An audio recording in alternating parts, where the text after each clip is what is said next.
Mil, kamu di sana apa di sini? Kamu di sana apa di sini? Nggak tahu. Gimana aja.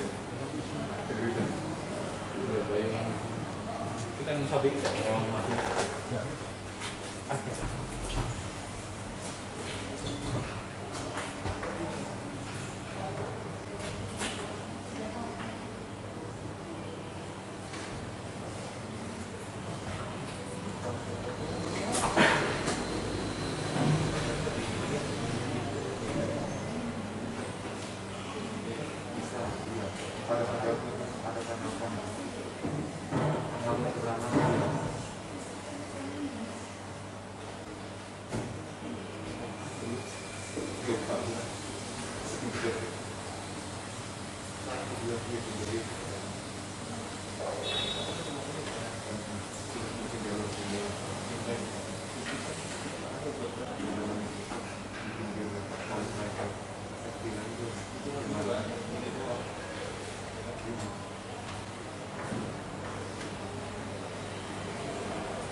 Shalom, selamat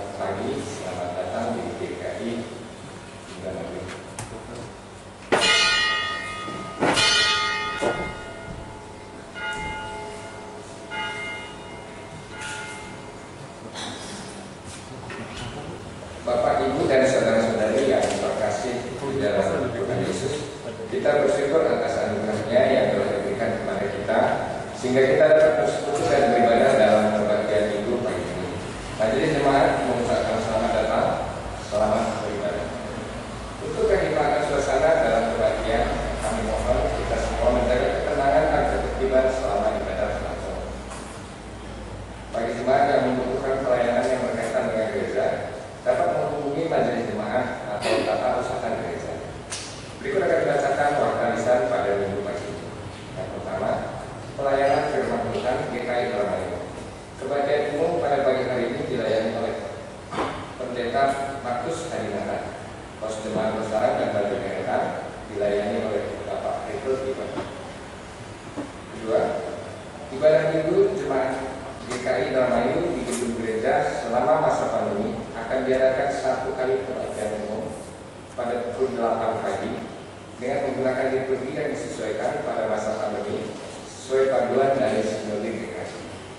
Ketiga, pada kebaktian minggu ini ada 2 persembahan kotak untuk kas gereja dan kotak-kotak untuk persembahan khusus tanggung jawab bersama GKI Indramayu untuk rasis Sinode wilayah dan Sinode GKI. Penyerahan persembahan diharapkan diberikan sebelum kebaktian dimulai. Proses ada di masuk gereja, jemaat yang belum menyerahkannya, mohon bisa menyerahkannya sebelum ibadah kita lakukan. Keempat, pendaftaran prasis katekisasi di jemaat GKI Indramayu dimulai pada tanggal 14 Juni sampai 12 Juni 2020 dan kelas katekisasi akan diadakan pada tanggal 18 Juli 2020 setiap hari Sabtu pukul 5 sore. Jika peserta lebih dari 5 orang akan dilaksanakan secara online.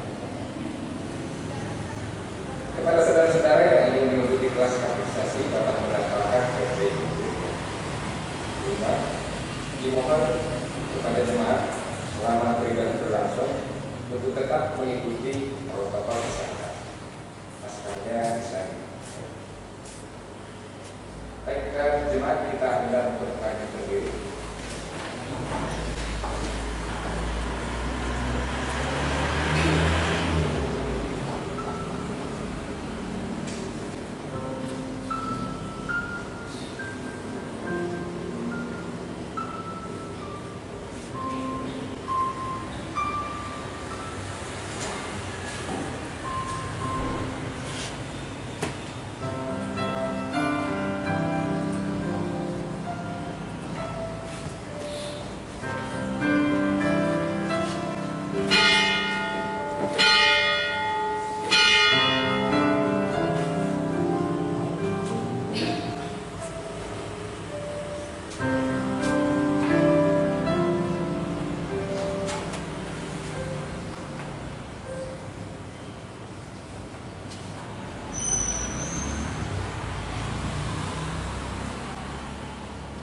Pertolongan kita adalah di dalam nama Tuhan yang menjadikan langit dan bumi.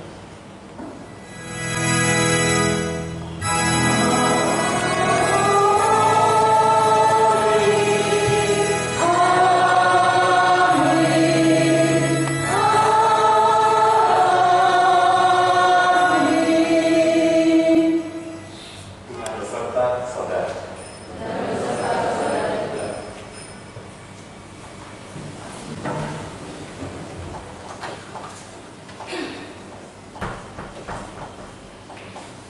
Setiap kita dipanggil untuk menjadi pewarta firman Allah di dalam hidup sehari-hari.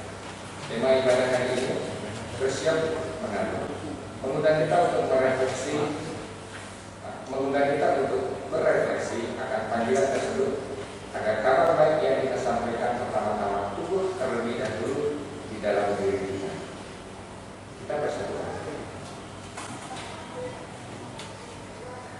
Bapak, terima kasih atas berkat dan anugerah-Mu yang kami dapatkan setiap hari. Dalam menjalankan dan mensyukuri berkat dan anugerah-Mu itu ada kalanya di mana kami kerap melakukan hal-hal yang hanya mementingkan diri kami dan hanya mementingkan kelompok kami saja. dengan tidak sengaja. Kami menyadari bahwa kami hanya manusia biasa yang tidak pernah luput dari kesalahan dan hawa nafsu yang hanya menjauhkan kami daripada. Ampunilah kami. Dalam nama Yesus kami berdoa. Amin.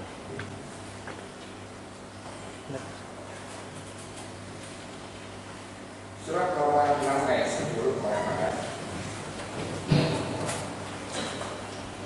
Surat Roma 6 ayat 10 mengatakan, sebab kematiannya adalah kematian terhadap dosa, satu kali dan untuk selama-lamanya, dan kehidupannya adalah kehidupan bagi Allah. Demikianlah pemberitaan kita.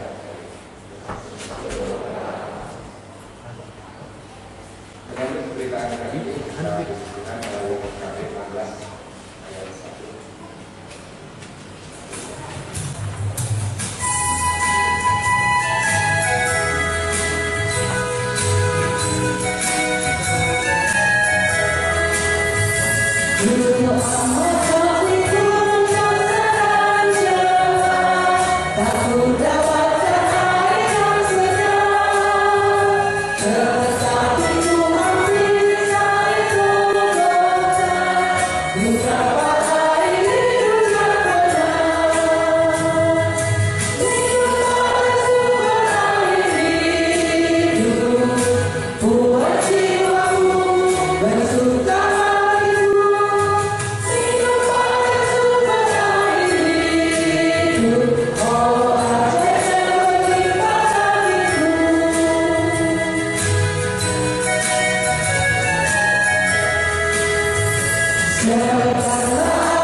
Mari kita berdoa.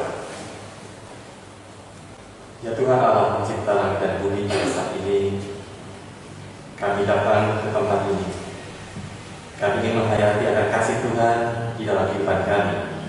Lewat pemberitaan firman Tuhan, kiranya Roh Kudus yang memberikan kami hikmat dan bijaksana, agar firman kami mengerti dan juga kami lakukan dalam hidup sehari-hari. Di dalam nama Tuhan Yesus Kristus kami berdoa. Amin.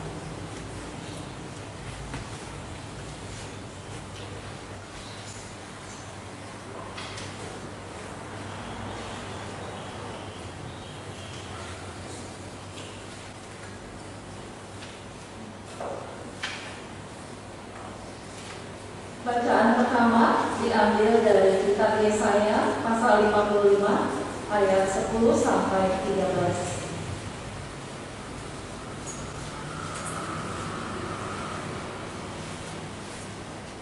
Yesaya pasal 55 ayat 10 sampai 13. Sebab seperti hujan dan salju turun dari langit dan tidak kembali ke situ, melainkan mengairi bumi, membuatnya subur dan menumbuhkan tumbuh-tumbuhan, memberikan benih kepada penabur dan roti kepada orang yang mau makan. Demikianlah firman-Ku yang keluar dari mulutku. Ia tidak akan kembali kepadaku dengan sia-sia, tetapi ia akan melaksanakan apa yang Ku kehendaki dan akan menghasilkan dan akan berhasil dalam apa yang Kusuruhkan kepadanya. Sungguh, kamu akan berangkat dengan sukacita dan akan dihantarkan dengan damai. Gunung-gunung serta bukit-bukit akan bergembira dan bersorak-sorai di depanmu, dan segala pohon-pohonan di padang akan bertepuk tangan. Sebagai ganti semak duri akan tumbuh pohon sanobar, dan sebagai ganti kecubung akan tumbuh pohon murad. Dan itu akan terjadi sebagai kemasyuran bagi Tuhan, sebagai tanda abadi yang tidak akan lenyap. Demikianlah sabda Tuhan. Mazmur tanggapan dari Mazmur 65 ayat 10 sampai 14. Engkau mengindahkan tanah itu, mengaruniainya kelimpahan, dan membuatnya sangat kaya. Batang air Allah penuh air. Engkau menyediakan gandum bagi mereka. Ya, demikianlah engkau menyediakannya. Engkau mengairi alur bajaknya. Engkau membasahi gumpalan-gumpalan tanahnya. Dengan dirus hujan engkau menggemburkannya. Engkau memberkati tumbuh-tumbuhannya. Engkau memahkotai tahun dengan kebaikan. Jejakmu mengeluarkan lemak. Tanah-tanah padang menitip. Bukit-bukit berikat pinggang sorak-sorai. Padang-padang rumput berpakaikan kawanan kambing domba. Lembah-lembah berselimutkan gandum. Semuanya bersorak-sorai dan bernyanyi. Bacaan kedua diambil dari Roma pasal 8 ayat 1 sampai 11.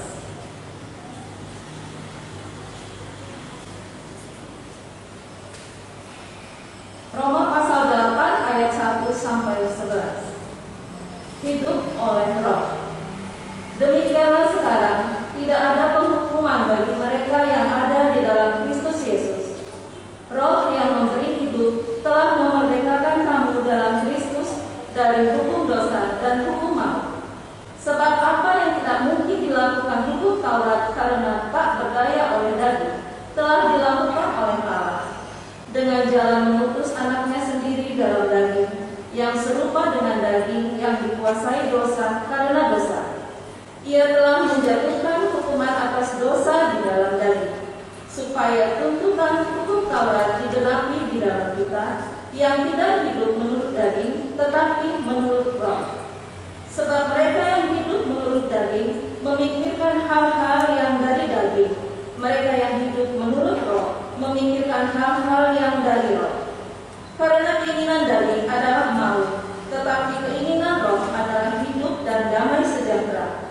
Sebab keinginan daging adalah perseteruan terhadap Allah, karena ia tidak takut kepada hukum Allah. Hal ini memang tidak mungkin baginya. Mereka yang hidup dalam daging tidak mungkin berkenan kepada Allah. Tetapi kamu tidak hidup di dalam daging, melainkan dalam Roh, jika memang Roh Allah diam di dalam kamu. Tetapi jika orang tidak memiliki Roh Kristus, ia bukan milik Kristus. Tetapi jika Kristus ada dalam kamu, maka tubuh memang mati karena dosa, tetapi Roh adalah kehidupan oleh karena kebenaran. Dan jika Roh Dia yang telah membangkitkan Yesus dari antara orang mati diam di dalam kamu, maka Ia yang telah membangkitkan Kristus Yesus dari antara orang mati akan menghidupkan juga tubuhmu yang fana itu oleh Roh-Nya yang diam di dalam kamu.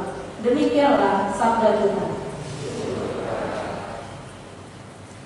Inilah Injil Tuhan Yesus Kristus menurut Matius 13 ayat 1 sampai 9 dan ayat 18 sampai 23. Maka pada hari itu keluarlah Yesus dari rumah itu dan duduk di tepi danau.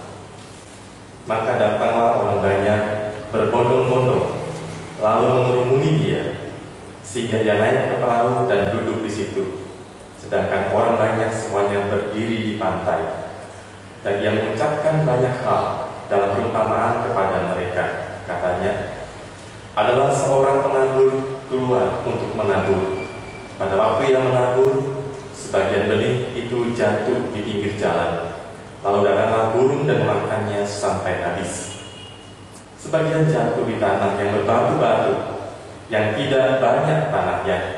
Lalu benih itu pun segera tumbuh karena tanahnya tipis. Tetapi sesudah matahari terbit, layulah ia dan menjadi kering karena tidak berakar. Sebagian lagi jatuh di tengah semak duri. Lalu mati besarlah semak itu dan menghimpitnya sampai mati. Dan sebagian jatuh di tanah yang baik lalu berbuah. Ada yang 100 kali lipat, ada yang 60 kali lipat, ada yang 30 kali lipat. Siapa bertelinga, hendaklah ia mendengar. Karena itu, dengarlah arti perumpamaan penabur itu. Kepada setiap orang yang mendengar firman tentang kerajaan surga, tetapi tidak mengertinya, datanglah si jahat dan merampas yang ditaburkan dalam hati orang itu. Itulah benih yang ditaburkan di pinggir jalan. Benih yang ditaburkan di tanah berbatu-batu ialah orang yang mendengar firman itu dan segera menerimanya dengan gembira, tetapi ia tidak berakar dan tahan sebentar saja.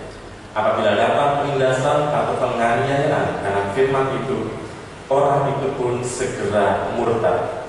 Yang ditaburkan di tengah semak duri ialah orang yang mendengar firman itu, lalu kekhawatiran dunia ini dan tipu daya kekayaan menghimpit firman itu sehingga tidak berbuah.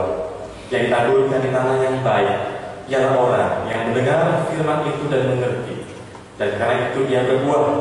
Ada yang 100 kali lipat, ada yang 60 kali lipat, ada yang 30 kali lipat.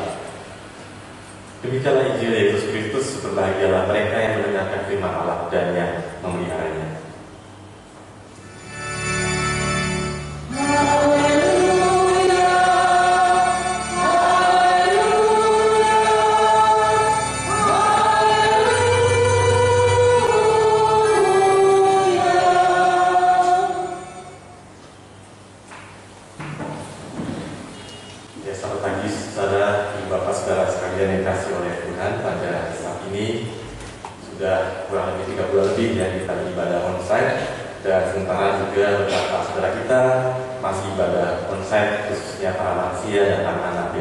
Tetapi kita ingin menghayati bahwa ibadah sebagai suatu sarana untuk melihara iman dan juga kehidupan.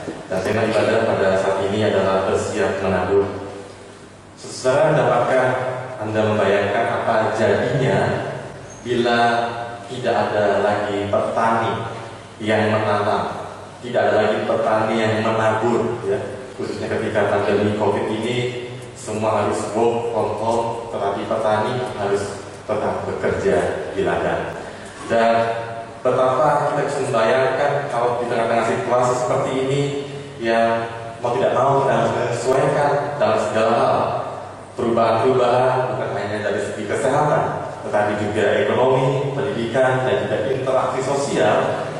Apalagi kalau ditambah dengan ketiadaan pangan, bisa terjadi apa yang dibayangkan, ya. Salahnya petani berhenti bekerja, banyak orang yang akan melapar karena tidak ada yang menanam padi, tidak ada yang menabur, tidak ada yang mengusahakan supaya makanan itu tetap ada. Nah, kalau petani adalah seorang yang menabur atau menanam benih, tentu saja untuk memperoleh suatu hasil yang baik, yang bisa dinikmati oleh semua orang. Maka sesungguhnya kita semua, sekalipun bukan petani, adalah seorang penabur, tetapi dalam pengertian yang lain. Entah kita adalah sebagai orang tua, entah kita adalah berprofesi sebagai guru atau sebagai murid Kristus. Tidak harus sebagai pendeta, murid Kristus di tempat kerja, murid Kristus di tengah-tengah keluarga, masyarakat. Sesungguhnya kita ini ibarat penabur. Setiap hari, entah sadar atau kita tidak sadar, kita menabur rupa-rupa benih. Benih itu bisa berupa benih kepribadian kita, benih perilaku kita, iman kita, atau mungkin pelayanan kita, sikap kita di mata orang lain, ya. Bagaimana kita menyatakan belas kasih, itu adalah wujud bagaimana kita menabur. Entah disadari atau tidak, setiap apa yang kita lakukan, kita ucapkan, kita pikirkan akan memberikan suatu dampak, entah bagi kita maupun orang-orang di sekitar kita. Nah, kalau katakanlah hidup kita, ya, pikiran kita, hati kita, perkataan kita, perilaku kita adalah ibarat kita sedang menabur benih, maka kita perlu sungguh-sungguh memperhatikan apakah yang hendak kita taburkan. Tentu saja ketika seorang menabur atau menanam, katakanlah menanam sebatang pohon, ya, atau menumbuhkan sebuah benih, maka dia pasti punya harapan. bahwa benihnya akan menghasilkan suatu tanaman yang baik, buah yang baik. Nah, untuk bisa menghasilkan buah yang baik, maka benihnya pertama-tama harus benih yang baik lebih dulu. Ya, memang tidak menutup kemungkinan ada banyak faktor yang lain.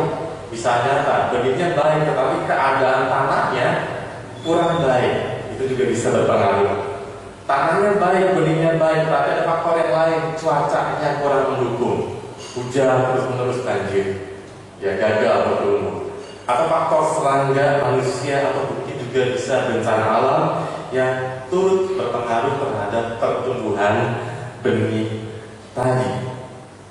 Jadi selain memastikan bahwa benih yang kita taburkan adalah benih yang terbaik, ya, firman Tuhan harus dinyatakan lewat sikap perbuatan kita sehari-hari.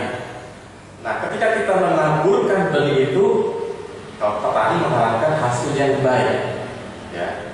Tapi kalau kita mengharapkan hasil yang baik, ada kemarin saya mengikuti webinar bahwa sikap optimis 100% ternyata tidak baik.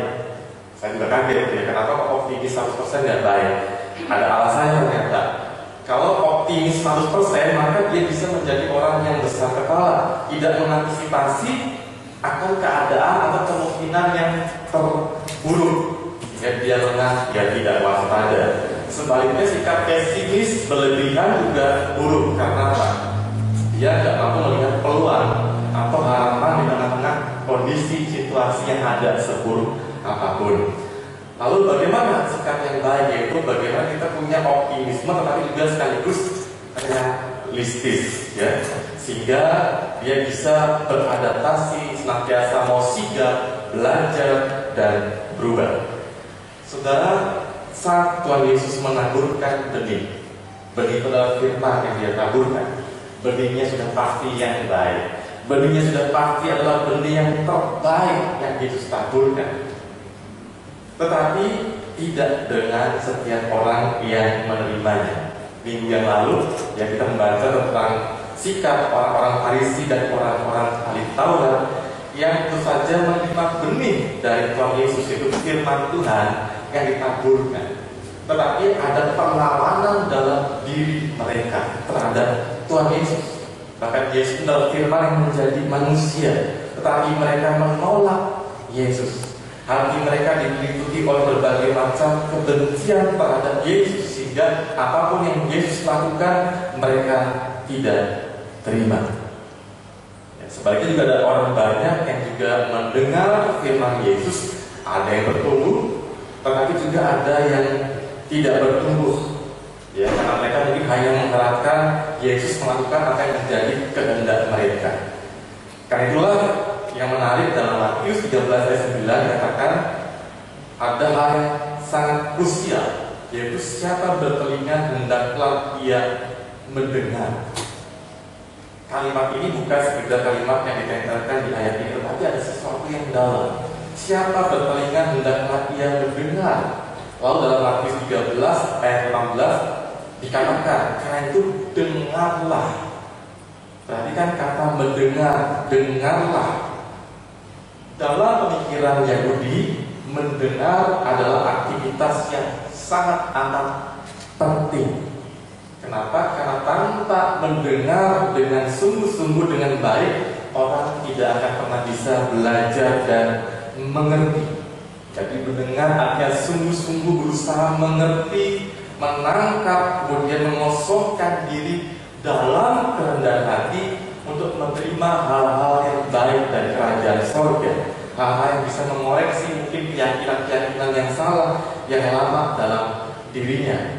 Jadi koreksi oleh firman Tuhan, mendengar dengan penuh kerendahan hati, sehingga firman itu bertumbuh dalam diri kita. Jadi benihnya pasti baik yang disaburkan, tetapi kondisi tanah masing-masing orang berbeda-beda. Ya. Dan Yesus melihat hal itu. Maka di sini ada beberapa hal yang perlu ditekankan. Yang pertama adalah tadi sikap realistis. Mungkin kita sudah berbuat menaburkan kebaikan di hati orang lain, ya, dalam keluarga, di gereja, di masyarakat, tetapi kita mesti bersikap realistis bahwa benih yang kita taburkan tidak selalu akan menghasilkan sesuatu yang baik. Ya, mungkin ada orang yang mungkin cenderung suka menghakimi, ada orang yang tidak menerima keberadaan kita sekalipun kita mengerjakan hal yang benar, hal yang baik dalam Tuhan.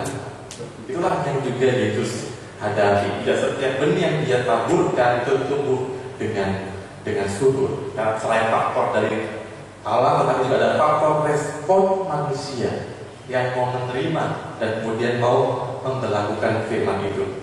Dan kemudian berikutnya kita perlu sikap kerendahan hati untuk boleh menerima firman Tuhan. Bukan hanya yang enak saja yang kita dengarkan, tapi juga firman yang menegur kita, ya. Firman yang menegur kita itu kita harus terima supaya kita bertumbuh. Dan juga kita juga butuh yang namanya kesabaran. Petani menaburkan atau menanam benih, dia harus sabar. Tidak mungkin hari ini nanam, besok sudah bisa petik, tetapi butuh waktu, dia butuh proses. Tidak ada yang instan dalam kehidupan ini, termasuk dalam hal menjadi pengikut Tuhan Yesus. Tidak ada yang langsung jadi. Saya pengikut Yesus sudah sempurna. Ya, tetapi setiap hari seorang pengikut Kristus adalah seorang yang terus belajar untuk berproses bersama Tuhan dalam karakter, ya, dalam kelemah lembutan, dalam kesabaran, ya, dalam semangat mengampuni. Itu adalah satu proses yang seringkali nggak mudah, tetapi itulah yang harus kita jalani kalau kita mau bertumbuh. Ada kesabaran untuk berproses. Dan kemudian selain kesabaran untuk berproses, ya, kita juga percaya bahwa di balik itu semua, ketika kita mau bersedia dengan sikap realistis, kerendahan hati, ya, kalau ada orang yang menolak kita berbuat baik, tetaplah melakukan perbuatan baik itu. Kemudian rendah hati untuk menerima firman Tuhan, untuk ditegur oleh Tuhan, untuk berproses dengan sabar. Dan yang terakhir, yang penting adalah juga kita percaya rahmat Tuhan yang menumbuhkan benih itu. Ya, petani boleh tidur di malam hari sudah bekerja capek-capek, benih itu akan ditumbuhkan oleh Tuhan. Ya, jadi tidak usah ngoyo, tetapi kita percaya di balik segala sesuatu yang kita kerjakan dalam kebenaran, dalam takut akan Tuhan, pasti Tuhan turut bekerja. Dan menyikapi pandemi COVID yang saat ini sedang melanda di seluruh dunia, ya, kita juga mau bersikap realistis bahwa pandemi belum berakhir. Kita perlu punya sikap rendah hati untuk mengikuti berbagai protokol kesehatan dimanapun kita ada, bagi kita sendiri maupun bagi orang lain, kepentingan orang lain. Kesediaan untuk berproses untuk ke arah yang lebih baik bersama-sama. Yuk kita bekerja sama ke arah yang lebih baik. Dan yang terakhir, kita percaya di balik semua ini ada kuasa Tuhan yang sedang bekerja bagi kebaikan kita semua dan juga bagi bangsa ini. Amin.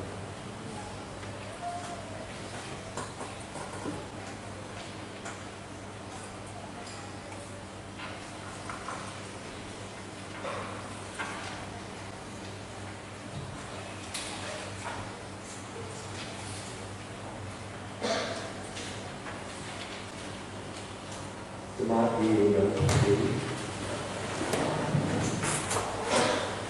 Marilah kita bersama dengan umat Allah di masa lalu, masa kini dan masa depan, mengingat pengakuan pada baptisan kita untuk pengakuan iman rasuli. Aku percaya kepada Allah, Bapa yang Maha Kuasa, Allah yang Maha Tinggi, dan kepada Yesus Kristus, Anak yang tunggal Tuhan kita, yang dikandung dari Roh Kudus, lahir dari anak yang memberikan sengsara di bawah pemerintahan Pontius Pilatus, disalibkan, mati dan dikuburkan, turun dalam kerajaan Allah. Pada hari yang ketiga, bangkit kembali dari orang mati, naik ke surga, duduk di sebelah kanan Allah, Bapa yang Maha Kuasa, dan dari sana Dia akan datang untuk menghakimi uang yang hidup dan yang mati. Aku percaya kepada Roh Kudus, gereja yang kudus dan Tuhan, semua Roh Kudus, pengampunan dosa, kebangkitan orang mati, dan hidup yang kekal. Doa syafaat, ya, doa syafaat saya akan tutup dengan kalimat yang berdoa dalam nama Yesus Kristus. Saudara respon dengan ucapan amin. Kita berdoa. Tuhan yang Maha Kasih, Kami bersyukur atas firman yang sudah ditaburkan ke dalam hati dan pikiran kami masing-masing. Kiranya kami boleh menyediakan hati kami seperti tanah yang subur, yang bersedia dengan rendah hati untuk menerima benih firman Tuhan itu, dan sungguh-sungguh dapat menghayatinya serta memperlakukannya dalam hidup sehari-hari, sehingga benih itu boleh bertumbuh subur baik dalam relasi kami, di dalam keluarga, dalam pelayanan, dalam pekerjaan, dalam segala aktivitas yang kami lakukan. Biarlah kami boleh senantiasa menaburkan pikiran-pikiran yang baik, pikiran-pikiran yang sehat, yang jernih dalam Tuhan, juga perkataan-perkataan yang baik, dan juga sikap dan perilaku yang baik yang ditaburkan di dalam benih sesama kami, dalam hati sesama kami. Yang kami percaya, jika kami boleh sungguh-sungguh, boleh setia kepada Tuhan, maka kami akan terus memperkuatkan, terus senantiasa boleh menjadi pribadi-pribadi yang menaburkan benih-benih baik daripada Engkau sendiri. Kami mendoakan pada saat ini khususnya bagi umat Tuhan yang belum dapat mengikuti kebaktian onsite di gereja karena batasan usia, yaitu baik yang berusia 15 tahun ke bawah ataupun 60 tahun ke atas. Biarlah hal ini tidak membuat mereka kehilangan sapaan Tuhan, tetapi melalui pelayanan gereja, melalui ibadah online, melalui channel-channel, dan juga dukungan dari anggota keluarga, dari orang tua, dari anak-anak, dari menantu, dari cucu-cucu mereka juga boleh sebagai keluarga boleh menolong orang tua mereka, anak mereka itu dapat beribadah di rumah, sehingga mereka dapat tetap merasakan kasih pemeliharaan Tuhan. Kami juga mendoakan bagi pemerintah bangsa ini, Republik Indonesia bersama-sama masyarakat Indonesia, agar dapat bersinergi untuk dapat sungguh-sungguh bekerjasama agar pandemi ini dapat segera berakhir. Berkatilah setiap kami semua dan juga bangsa ini. Dalam Yesus Kristus kami berdoa. Amin.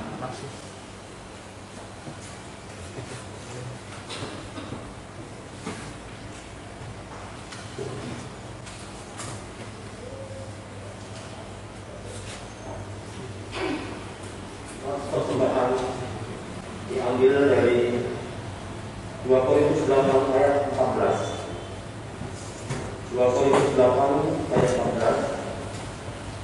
Maka hendaklah sekali kelebihan kamu mencukupkan kekurangan mereka, agar sebagian mereka kemudian mencukupkan kekurangan kamu, supaya ada keseimbangan. Ini kami dua persembahan yang tadi telah kita kumpulkan kepada Tuhan Yesus.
Mari kita berdoa.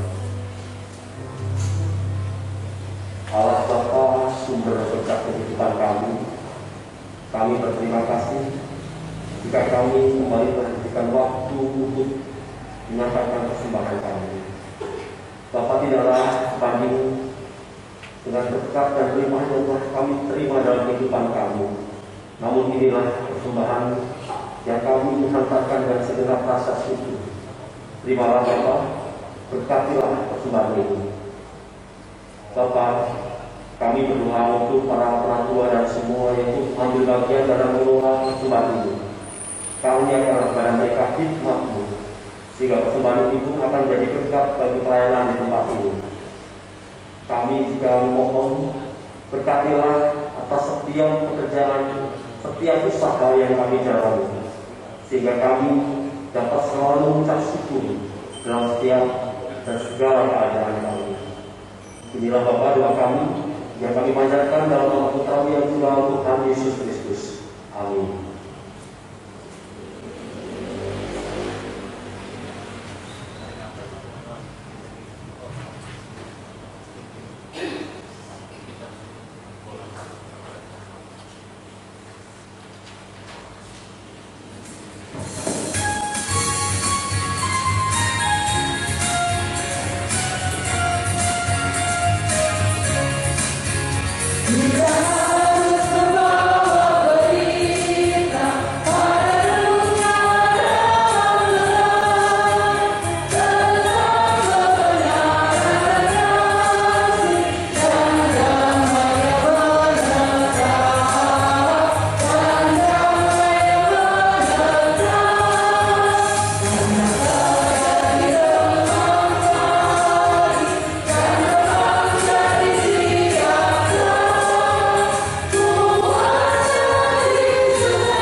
Jadilah saksi Kristus.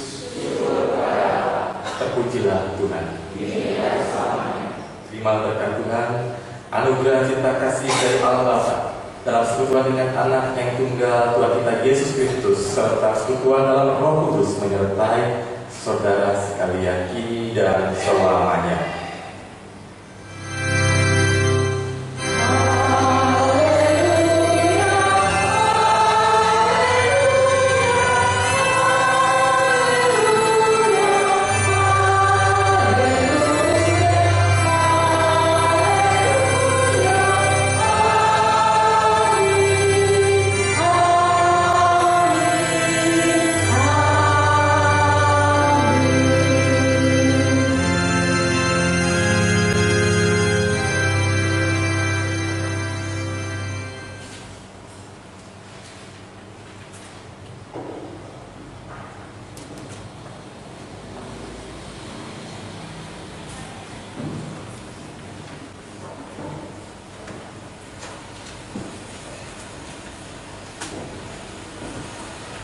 Bapak Ibu dipersilakan saat duduk sejenak.